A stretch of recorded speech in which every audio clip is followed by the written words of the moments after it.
What's going on, NFL and fantasy football fans? I'm your host, Hussein the Brain, and today we're going to be talking about the 2018 NFL Draft. We're joined today with Scope. What's up, man? What is up, Fantasy Couch fans? What is up, Brain? The Scope is here. One good thing, if anything, about this draft we're going to look forward to. If you are in the market for a franchise quarterback or a franchise running back this year, you are in luck, my friend, because this year, chock full of them. We're going to start off with the Browns because they got the first pick, they got the fourth pick. I feel like it's the most important pick as far as the first round goes. It's all the other picks are going to kind of depend on what the Browns are doing. So if you were the Browns, what would you do with the first pick? You going quarterback? You going running back? I mean, what would you do? If I were the Browns, the very first thing I would do before anything else is redesign the team, change the team name, new jerseys, all that nonsense. But when it comes to the draft, drafting a quarterback, a franchise quarterback with your number one overall pick, not trading back down, not passing up on another Carson Wentz. Draft your franchise quarterback, please, Cleveland. You are so overdue. The rest of us are waiting for you guys to finally have a quarterback. As everyone knows, they got Tyrod Taylor. Last year, I would have classified, before the season started, I would have classified Brian Hoyer as 99% chance he will be a bridge quarterback. Now, you're in agreement with me, I assume. We're going 100% chance that Tyrod Taylor is a quote-unquote bridge quarterback, right? That is correct. That doesn't mean that he's not going to be their starter for the whole year. You can be a bridge quarterback and play for a few years. Tyrod Taylor is a good quarterback. He doesn't make a lot of mistakes. The Browns did a good job getting him. He should be able to mentor the right quarterback that they draft, hopefully, at number one. Yeah, so he's going to be a bridge quarterback. Probably, I think we're expecting day one Tyrod Taylor to start. I think that's what's going to happen. He's going to be a bridge quarterback. And yes, thumbs up for the Browns for getting Tyrod Taylor. I like that move very much. Okay, let's do some percentages. Do you give me exact percentage chance? I like numbers. Let me know what you think. The chances the Browns draft a quarterback with their very first pick. Now, before the Jets traded up to number 3, I honestly would have said it was about a 40% chance they draft a quarterback there. But with the Jets at number 3 looking to also tag their franchise signal color of the future, I would say, honestly, it's probably between 80 to 90% chance they take their quarterback of the future at number 1 overall. That's it? Yep. I'd say 99. I'd say 99% chance. Honestly, yeah, it's probably up there, but I'm giving the Browns the benefit of the doubt. They are the Browns after all. So you're saying essentially they can screw it up. Is that what you mean? Yeah. Although if by screw it up you mean take Saquon Barkley first overall, I don't think that's what I like that. I like Saquon Barkley at number. I think that's what I would do if they took number 1 overall. Yeah, that's what 10, maybe 20% chance they still do. Hugh Jackson, I tried to say it last year. I thought there was a chance he might have taken Leonard Fournette first overall. Saquon is better than Fournette. Yeah, in a pass-catching league, Barkley, he's got some skills. Yeah. And Hugh Jackson loves his running backs, so I would love it if he went first overall. But in reality, he'll probably go 4th overall. Okay, so far you're not doing too good on my test. The chance the Jets draft a quarterback at number 3. 98% chance. Yeah, it's about time that the Jets have gotten past the Mark Sanchez debacle, the Christian hack up a Lungenberg, Bryce Petty.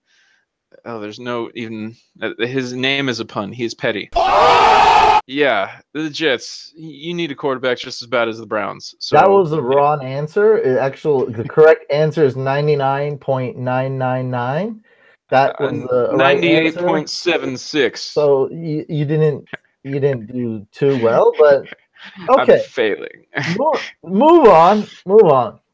So obviously quarterback's really important. A lot of teams are going to find their franchise quarterback this draft. A lot of teams, just about everyone expects there's going to be trades. Teams will move up and get their franchise quarterback. We saw the Jets kind of are doing that, already kind of done that. And we'll probably see another team or two do that later on. Honestly, probably 2. Yeah, we could see 5 quarterbacks off the board in the top 10. It could be a crazy day of trades. Oh, definitely. Who are your top 6 ranked quarterbacks for the 2018 NFL draft? Now, my top 6 are probably not going to look like a lot of people's top 6. Lots of people think that Sam Darnold is the go-to guy this year. I don't really agree. While he's still good, Baker Mayfield is my number 1 for several very important reasons. Even though he's a little shorter, he's got such a ridiculous completion percentage. That man is accurate. He knows how to throw into tight windows. He can throw people open. He makes very few mistakes. His turnovers are minimal. I mean, the Browns have endured so long with turnover machines like Deshaun Kaiser, and I just think they're going to look at Mayfield's just near spotless resume with a Heisman Trophy and a 4th in voting for a 2nd Heisman Trophy almost. I think he's just going to be too good to pass up. I think he's the best quarterback in this draft class. Horrible pick. The guy's too short. He's too cocky. He doesn't. Drew Brees is too short. Throw enough. I'm just joking. I like it's a good. Yeah, he's a good quarterback. He doesn't throw a lot of picks either. Not the prototypical height.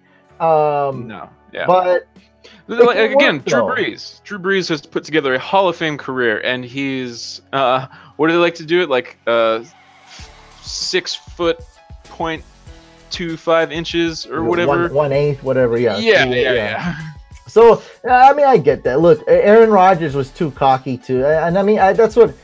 It can work. I just don't like throwing names like Drew Brees out there all the time. But we know it can work. It's not prototypical. But I want to know your rankings. I wouldn't have been mad if you did say Darnold, but Baker Mayfield is very good. Like, I'm looking at his stats now. I mean, it's just amazing. If you can get over the 6 foot, ridiculous. If you can get over his attitude, which I don't see it as a bad thing, it just could be a little bit extreme, a little bit polarizing, but not bad. I'd rather have a guy pissed off, fired up, ready to go, and confident. Win you games. Yeah, exactly. And win. It's about winning. It's about leading the team. And I think Baker Mayfield can do that. Will he? I don't know. But that's your number 1. Who's your number 2? I mean, Sam Darnold is my number 2, and that's not a bad number 2. Some people say that this last year was a little bit of a step back, but I don't see that as too big of a concern. He's got his own little things to work on, but he's got, again, almost everything you look for. He's got that size. He's got the arm strength. He's got the accuracy. He's got the football intelligence. Seems to be a good leader in the locker room. People seem to like him. Testing well in the interviews. He's going to be a solid franchise quarterback. And number 3. Now, here's where it gets a little bit mixed up. Lamar Jackson is my number 3. I know people want to say Josh Allen or Josh Rosen here, but the upside for Lamar Jackson, the explosive plays, the potential, that man is just too electrifying to ignore. Some people say his accuracy is a little inconsistent, which is a little bit truth. He has to work on his mobility in the pocket from a passing standpoint. Obviously, his running skills are, not to be questioned, but the one flaw actually does have with his running. He needs to take some lessons from Russell Wilson, who is the best at doing this in the NFL. Taking what is given to you. Maybe making one guy miss if you can, but then just sliding or going out of bounds. Lamar Jackson doesn't have the biggest frame, so there's a slight injury concern. Whoever does take him is going to have to protect him with a good O-line, a good scheme.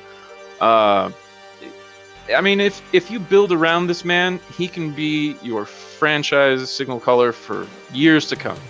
So I'm a little bit surprised at this. Not a lot surprised, because I know both you and I like Lamar Jackson.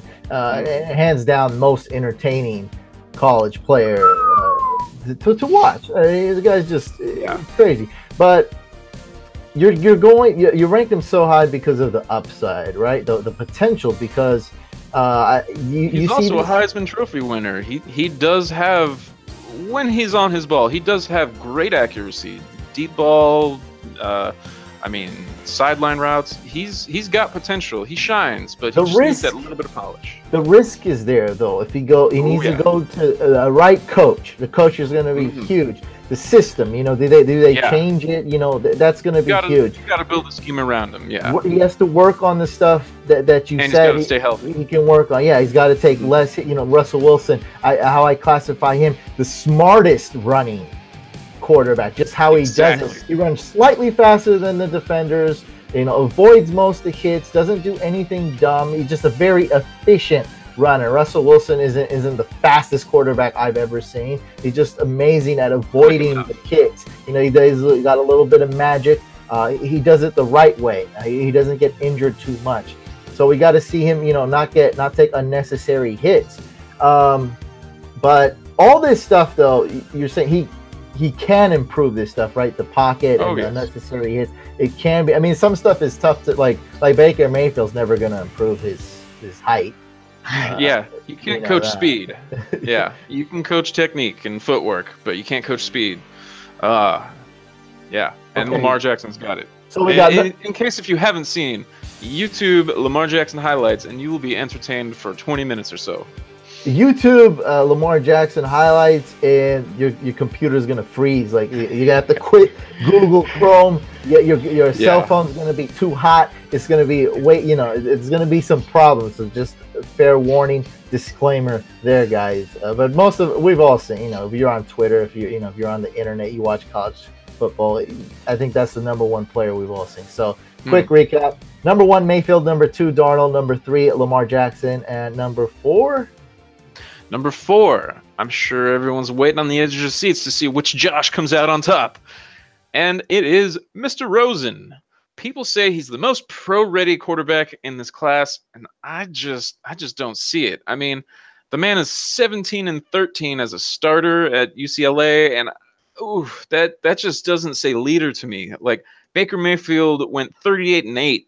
That's a leader. That's locker room presence. That's poise. That's just being a natural leader. That's just being a winner. Hold on a second. I'm getting some breaking news. Says right here, Josh Rosen takes advanced QB class from Packers Aaron Rodgers. Now, does this move him up or down on your rankings at all? This is a gimmicky viral video, just hoping that you click on it. Whether or not Josh Rosen is the so-called next Aaron Rodgers of the NFL, I believe is pump your brakes. Jim Mora, I believe, came out this morning saying basically he preferred Sam Darnold to the Browns other than over his own quarterback, and citing the reason that Josh Rosen needs to be challenged intellectually. What does that? I mean, does that mean he even wants to play football? Does it mean he's not going to play football for a team he doesn't want? Like, these are like Ryan Leaf level red flags. Like, I mean, maybe that means he's too smart. If you're too smart, you should know that a possible future in the NFL, you should want to play for anyone. And rumors are that he doesn't really want to play for the Browns. I mean, don't really blame him, but I mean, he's also got his own troubles. Like, he suffers from some of the same mobility concerns in the pocket that Lamar Jackson does. He's not a good thrower on the move. You get in his face, it's going to disrupt him. I mean, he's got footwork to work on. He also could benefit from a proper red shirt freshman year, like some previous quarterbacks. I'm just playing devil's advocate. So the coach doesn't have good things to say about it. The head coach doesn't have good things to say about him, but have you heard this from other people? Could it just be a rift between him and the coach? Yeah, I have heard little whispers. Obviously, I'm not on the pulse of the NFL, but if just some schmuck like me has heard enough whispers that he's hard to coach, That's if you want a franchise quarterback, you got to make sure that you have him in the right situation with the right people around him, like whether or not he's going to get along with everyone in the locker room is concerned. Like Baker Mayfield, he may be very just, charismatic and very, very brash with his feelings, but he's probably going to get along with most of the people in the locker room and going to want to make a team out of it, make a true the camaraderie. Camaraderie and Josh Rosen. I need to see it work with the team before I'm going to believe it. Like, remember we liked Deshaun Watson yesterday. I always like to mention where we fail, but we both liked Deshaun Watson last year, and we thought he was a number 1 QB. And his coach also was both liked Paxton Lynch. Yes. Yeah, we got okay. Everything we got wrong except Deshaun Watson. But what did his coach say? You don't draft this guy, you're going to miss out on Michael Jordan. And that's like the type of comment, seemed a little crazy, but it was kind of true. So the small sample size we've seen. I mean, same thing with Lamar Jackson. Like, it's a little bit of a scheme thing. If you build around this guy, if you build around Lamar Jackson, he'll probably have success. If you build around Josh Rosen, he will probably also have success. Deshaun Watson is a good example in that. The Texans had to switch mid-season, basically. Well, not mid-season, but they had to abruptly switch quarterbacks, and Bill O'Brien did a bang-up job. Yeah, I doubted that guy, and he did a great job. Yeah, he really coached him up and changed things around, put him to succeed. And I mean, it's there. We saw it with the Rams. They did a 180. The Eagles coaching and offense obviously did an amazing job. With Wentz and then Nick Foles. Okay, guys. So we got Mayfield, Darnold, Lamar Jackson, Josh Rosen, and number 5, it's going to be the other Josh, I'm sure. Josh Allen, right? I'm sure all the Sherlocks out there, by process of deduction, have figured out that Josh Allen is going to be my 5th ranked quarterback on this list. Now, this man may have a surgically implanted cannon rocket arm for footballs, launching them hundreds of yards down the field, but I believe his best completion percentage in any of his collegiate games was 57%, and that is poo-poo, stinky boo-boo. Like, I've heard Matthew Stafford comparisons, how Stafford wasn't the most accurate quarterback, but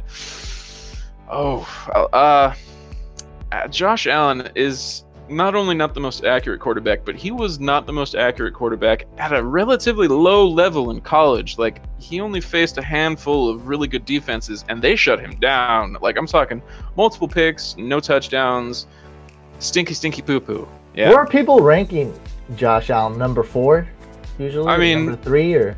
Sleeperbot had a post this morning saying that someone close to John Dorsey says that they're going to take Allen at 1. Just in!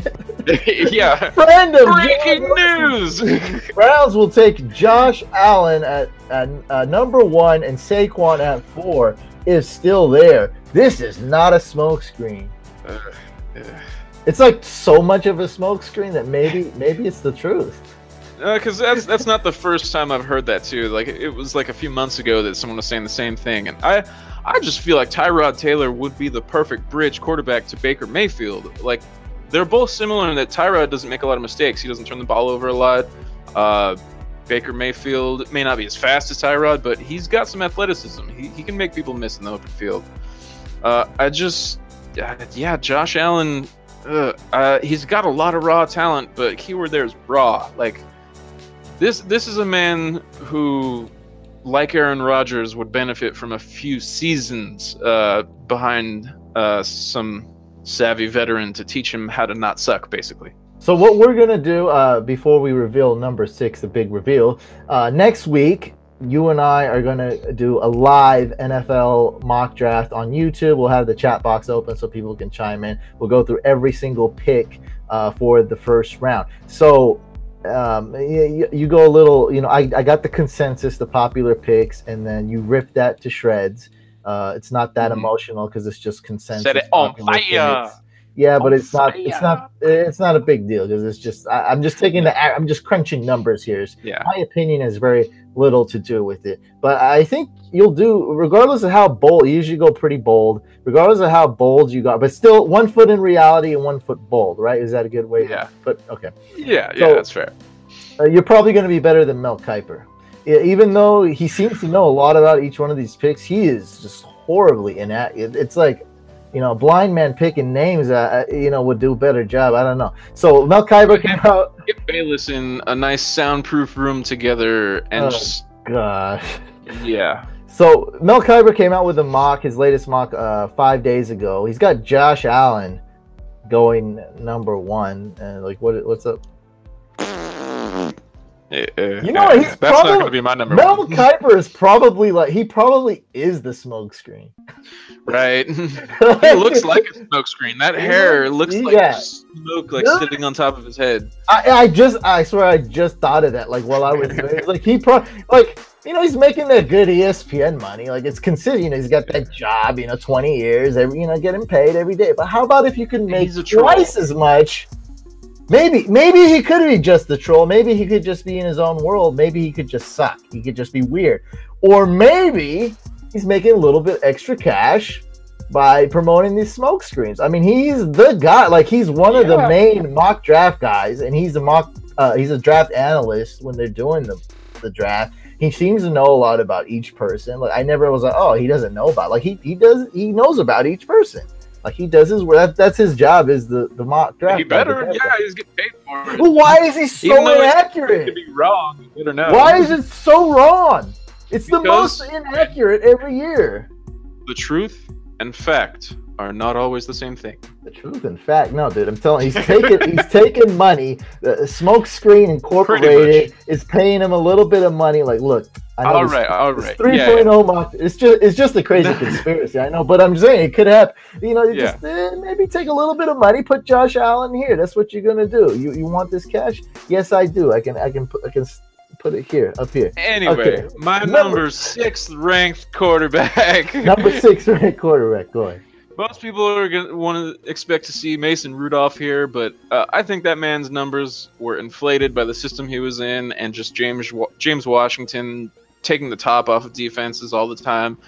Those are legitimate scored touchdowns. I'm not going to take them away from him, but I just don't see that same success happening at the NFL level with the NFL level speed. So what do you mean by legitimate? You just mean that it actually happened, but it doesn't have as much weight as other touchdowns. It's college. I mean, it's not going to be as fast.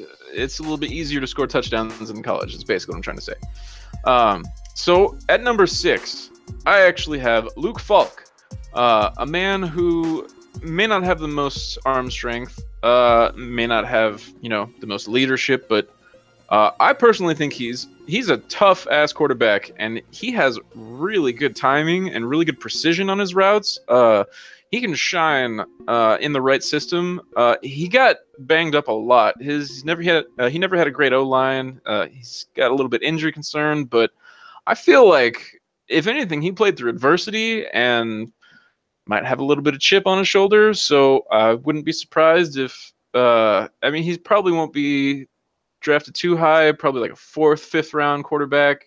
But I wouldn't be surprised if somehow through injury or whatnot, he may have success at the NFL level. 4th or 5th round? Then you're saying that's great value. This draft may have a lot of great quarterbacks, but it's not necessarily the deepest. Past 5 and 6 and 7, there's still starter quality players, but That's quality and quantity. Remember what happened last year? People were saying I heard some people say there's no first round quarterbacks last year. It was that bad. And so this is quality and quantity, because we're talking about 5 quarterbacks who people like. Look, Josh Allen, number 1. This is multiple sources saying he's going number 1. I don't know what could be a conspiracy, but people have Josh Allen higher than you is all I'm saying. So there's a lot of quarterbacks. Don't get me wrong. If this was a ranking of potential, it would probably be Josh Allen number 1, Lamar Jackson number 2, and but this is reality. Okay, now, actually, from a fantasy perspective, this list would be pretty much the same. from a fantasy perspective, I would swap Lamar Jackson and Sam Darnold just for obvious reasons. Those rushing touchdowns are going to be fairly valuable in leagues where thrown touchdowns are only worth 4 points as opposed to 6. They're all rushing yards, so that's actually I was going to say that next. Yeah, all rushing stats are important. So your list, top 6 was for real life. So that goes number 1 Baker Mayfield, number 2 Sam Darnold, number 3 Lamar Jackson, number 4 Josh Rosen, number 5 Josh Allen, number 6 Luke Falk, and if it was fantasy, you would switch number 2 Sam Darnold with Lamar Jackson. You'd give him a boost. And Lamar Jackson, just imagine him starting him on the right system. That was going to be a lot of fantasy points, especially if you can avoid injury. We went over the Browns quite a bit. The Giants have pick number 2. What do you think the Giants are going to do at pick number 2? And what would you do? Would you trade out of it? Does Odell Beckham, this is how much we want for Odell Beckham, but we're not trading. Does that factor in at all to this number 2 pick? If I was the Giants, I would not trade Odell Beckham. I would pay him what he is worth because he is a prolific talent, like once in a generation kind of talent. Like that man deserves to be paid and does not deserve to be traded. If they do trade him, it's going to be for a king's ransom, first round pick and then some. It really shouldn't happen. When it comes to the second overall pick, though, you're not picking at number 2 very often. Eli Manning is getting a little bit old. That's kind of a little bit of a new era there in New York. So I wouldn't be shocked if they do stay there and take a quarterback. But I feel like they honestly should take whatever trade offer that surely is going to come for someone wanting to leapfrog the Jets to take their quarterback of the future. I do see a situation where they trade down with maybe someone like Buffalo, taking their 2 picks, and instead of drafting someone like Quentin Nelson or Saquon Barkley at 2, if they were to take a non-quarterback, they could get an offensive lineman at 12, and then maybe someone like Darius Geis at 22, I believe, and easily fill some needs later on in the draft on a roster that has definitely got some holes, especially after trading JPP. So that's what you think they'll do is trade down. So would you trade down if you were the Giants front office? Yes, if I was the Giants, I would trade down. So in my mock draft on Roids, they trade down with the Bills. But I'm looking here. Look, the Bills are number 12th and 12. 22nd overall, I believe. Yeah, I don't like this because they would probably need to throw in a player. Maybe I don't know. I just don't like it.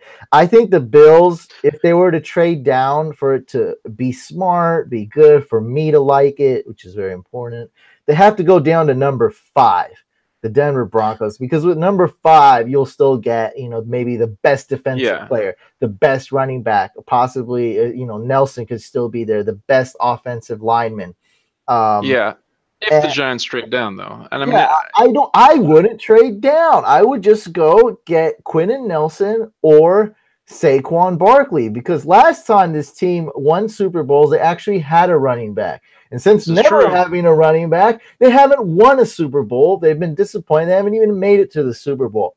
So when they won it first and they beat Tom Brady and the Patriots, they had Tiki Barber, amazing running back he finally solved his fumbleitis, won a Super Bowl. Then they had Earth, Wind, and Fire or whatever the second time they won it with Brandon Jacobs, Ahmad Bradshaw, and whoever else was the third guy. I think is Derek Ward. I think it was Ward. It was maybe something like that. Probably Ward. The guy that's forgotten. The change of pace back. Yeah.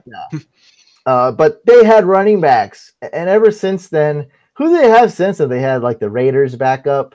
They had Vereen, and Rashaad Jennings. Rashaad Jennings. Yeah, and it's just now they got Jonathan Stewart.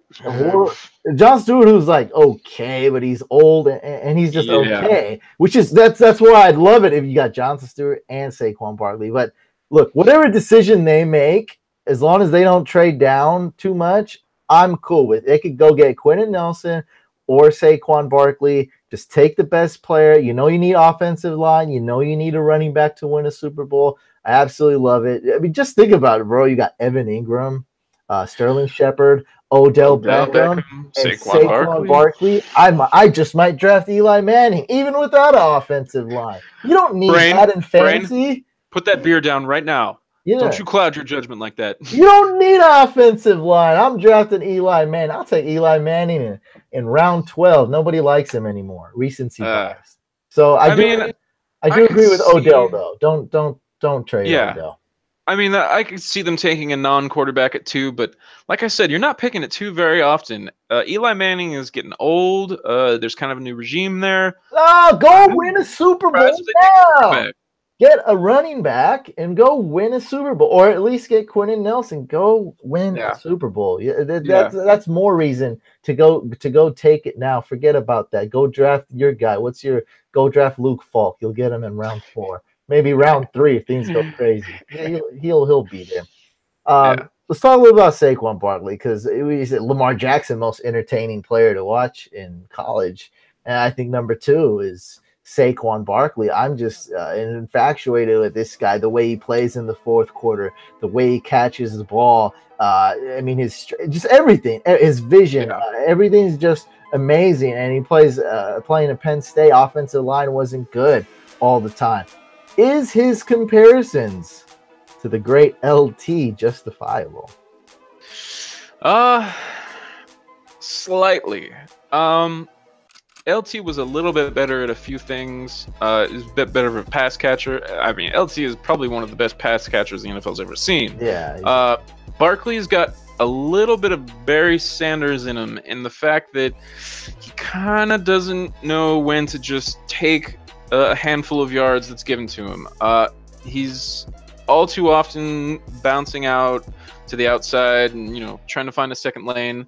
Pro Football Focus recently had an article on him, basically explaining these things and how, on average, when he was contacted at the line of scrimmage or behind, he was contacted 2 yards behind the line of scrimmage, and that's the most out of any back in this draft. And while it's not necessarily a red flag, the NFL, that NFL speed is harsh. I mean, he should still have success, but he's not this, flawless prospect that evidently one team has a perfect grade on him, and that's ridiculous. No prospect should ever have an actual perfect grade.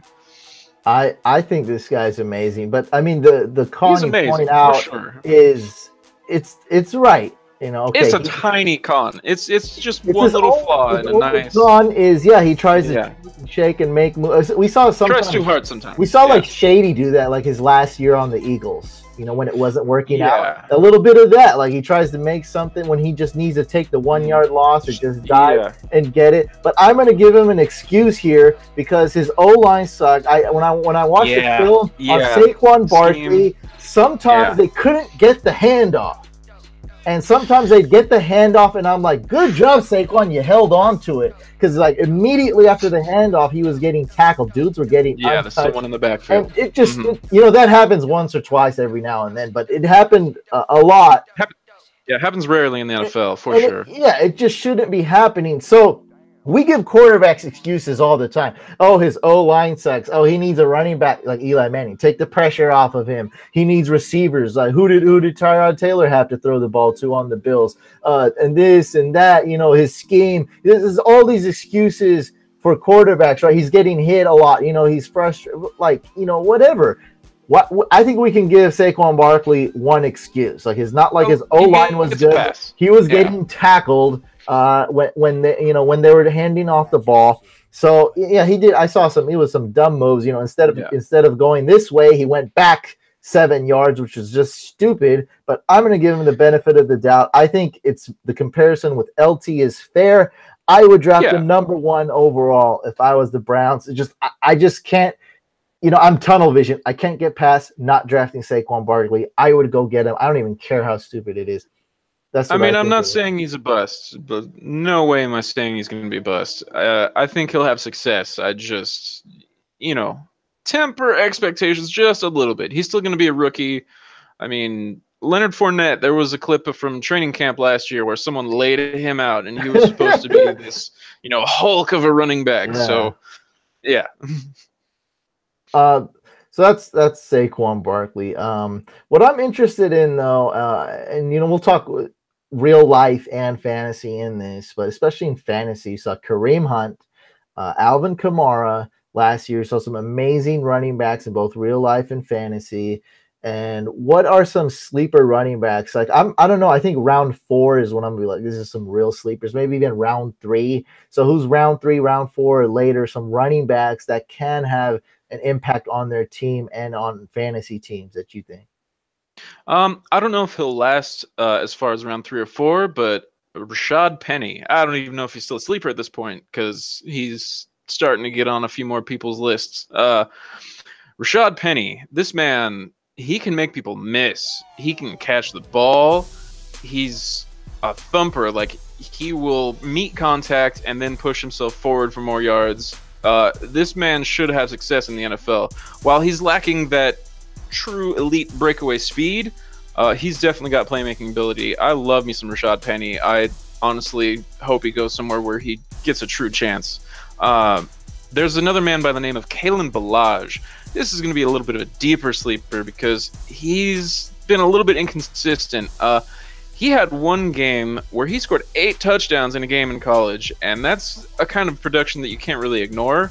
But then again, at the same time, he couldn't beat out his competitor, his fellow running back at Arizona State, and he was splitting carries most of the time. So there's some question marks there for sure, but he's got potential and talent. Another man by the name of Nyheim Hines. I love this guy's tape. He's a little bit smaller of a back, a lot shiftier. Kind of reminds me of almost like a Gio Bernard type.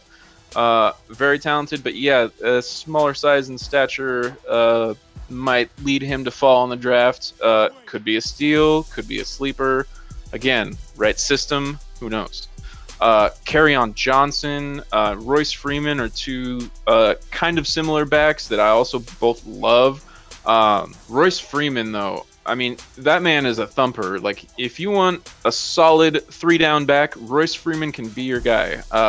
Royce Freeman, Kerryon Johnson, probably more of just the 1- and 2-down backs. Guys like Rashaad Penny, Nyheim Hines might be stuck into that 3rd down change of pace type, scat back role, but I just see so much potential in all these guys. And this is like the bottom half of the top 10 rankings of most running backs. There are so many great running backs in this class that I wish we had time to go over. In PPR leagues, who would you say are the best out of these 5? Well, really, they can all catch the ball. Probably the least attractive PPR prospect would be Royce Freeman. But again, he can still catch the ball pretty well. Rashaad Penny's got a return skills. Nyheim Hines also, I believe. Kalen Ballage also has return skills. So leagues that count return yardage, I would definitely keep an eye on them as well. I think we're kind of seeing the end of like Adrian Peterson, LeGarrette Blount, guys, running backs that don't catch the ball more. I don't know. I think Frank Gore can kind of catch the ball. He just wasn't used in that role. Yeah, like he can catch a screen, but he's not going to be excellent pass catcher. But his role, I think, changed. Is like, dude, like I think you're gonna be used as this type of tool and not that type of tool. Exactly. Which better suited him being a power back than a pass catching back. But I think that's ended now. Now it's like you gotta catch the ball, and it's a passing league. From what you're saying, a lot of these guys can catch the ball, and that's one of the things I look at, because in fantasy I look at snap count, and if you can't catch the ball, that means you're not going to be playing on 3rd down, or if it's 2nd and short, or certain situations. And I like guys that can catch the ball. Yeah, so do NFL coaches. So running backs deeper than last year. Yeah, last year was an ocean of depth. This year really is a veritable cornucopia, a Marianas Trench of depth. Like, there are guys that, like I said, I wish we had time. I could go into a whole lot of guys. Well, bring some more sleepers. I like talking about sleepers, because we're doing a one-round mock draft on the live video. Make sure we have a list of sleepers, round 3, round 4, and so on, that can have a real impact. So that was running backs. What about wide receivers this year? Man, these last few years, there has just not been really any good crops of receivers. Like this year, again, like lackluster. There's potential, there's some talent, but all these guys have holes. Calvin Ridley seems to be the unanimous top selection, and even then, he struggles with press corners, struggles with really physical corners. They can knock him off his routes. James Washington was a guy I mentioned earlier that was taking the tops off of defenses for Mason Rudolph. Something like that. Like, you can't coach speed. James Washington could have some success at the next level here at the NFL. And in a group where there's just not a lot of standouts, I don't see very many being taken in the first round, like maybe 2.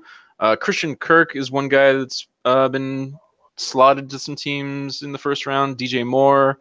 DJ Chark had a really good combine and one of the best names in the draft, but I still don't really see him as a first-round guy. Equanimous St. Brown, another great name, but also another guy who's probably more of a second, maybe even third-day guy.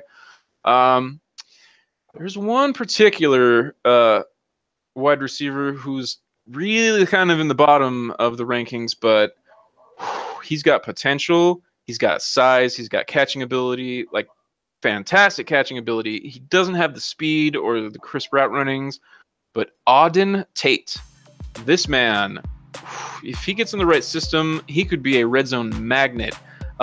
This man, I believe, literally caught 1 out of every 4 of his passes for a touchdown. He's just a touchdown machine in college. So keep an eye out for that man. Last year, we're runabout Njoku pretty much. He didn't do too good. But we saw Ingram just put, basically a wide receiver playing tight end. Just amazing. And even though OJ Howard wasn't consistent, statistic-wise consistently as a receiver putting up the stats, I think we know that he's good, or at least he's probably going to be good. Yeah. So this year, what about the tight ends this year? This year, again, there's like 3 names at the top that could just be really great tight ends. As far as fantasy production, 2 of them are going to stand out a little more. Dallas Goedert and Mike Gesicki. Mike Gesicki just showed up at the combine and just tested lights out. Like, he's got length, he's got catching ability, he's got jumping ability. He could definitely be this year's kind of Evan Ingram. I see him really as much more of a pass-catching tight end than a blocking tight end. Dallas Goedert is a bit more well-rounded, but just a playmaker. Like, you watch some of his tape, like he can make some gnarly catches. Hayden Hurst is the third guy.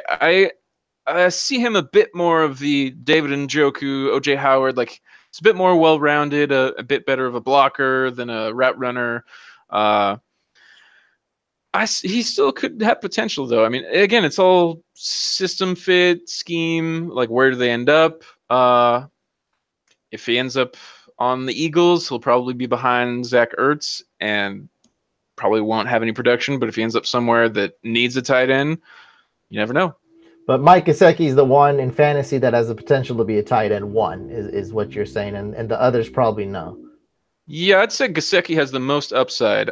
Goddard has just a little bit less upside, but still a lot. Goddard could have just as much success as Gesicki, if not even more. You'd be comfortable drafting late rounds tight ends? In fantasy, more of a tight end 2 on your squad, but but you definitely would want to maybe target these guys in the later rounds. Yeah. Again, see where they get drafted in reality before chasing them in fantasy.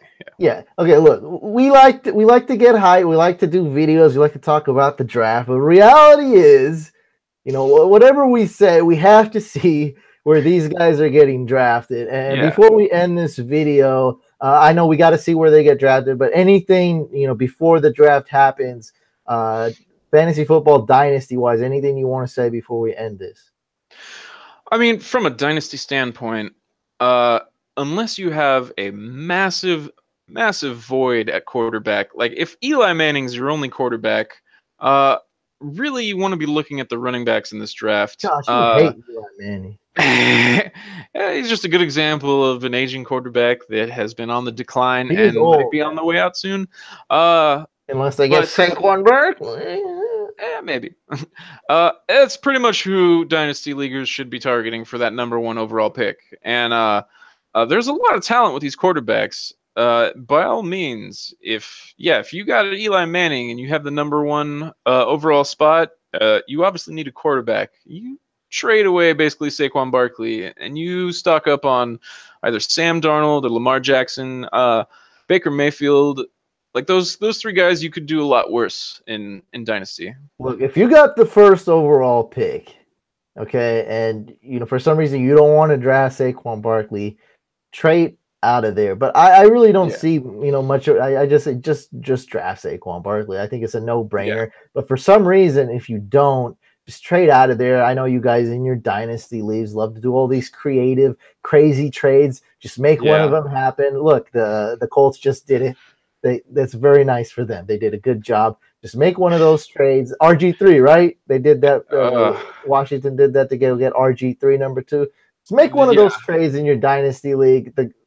Maybe don't give up as much as the Redskins gave up to get RG3. They talk about a king's ransom. It's the other way around. It's the other way around. You got the pick. So get the king's ransom.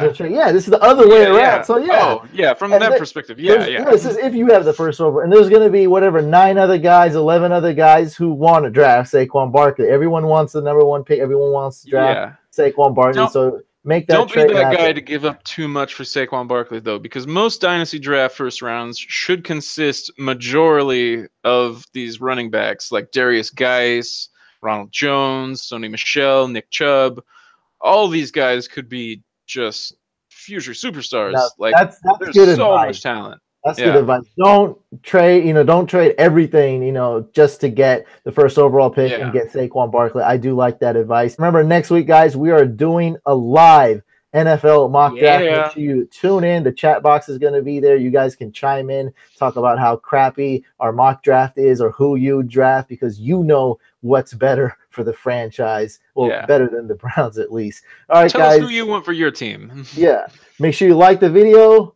Dislike it if you didn't like it. Subscribe by hitting that couch icon, and I'll see you on the next video.